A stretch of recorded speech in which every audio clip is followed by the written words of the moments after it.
Story countdown's worst persons in the world. The bronze, shared by Congressman Bill Delahunt of Massachusetts, Vice President Cheney's Chief of Staff David Addington, who made each other look stupid at a hearing. First, Addington said he could not talk about torture techniques because, quote, Al-Qaeda may watch C-SPAN.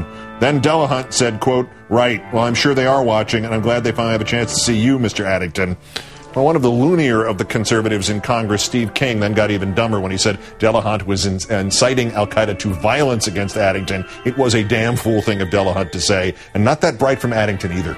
Runner-up Richard Johnson, editor of Murdoch's Page Six of the New York Post, has just been sued for $10 million for defamation. In a story that has since proved to be false, Page Six identified Lindsay Smigo, fiancée of radio host Greg Opie Hughes, as a woman in a sex tape with a man other than Hughes. The Post based its story on one of its so-called sources named Chauncey Hayden, who's also named in the suit. Hayden later insisted he had made it clear to a Page Six reporter that he'd never actually seen the purported tape. And the Post printed the story anyway.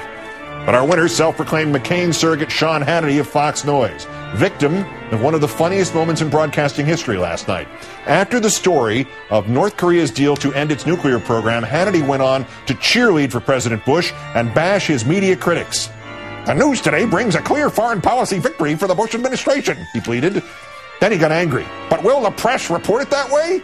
He then introduced his guest, former unconfirmed UN Ambassador John Bolton, who promptly completely disagreed with him.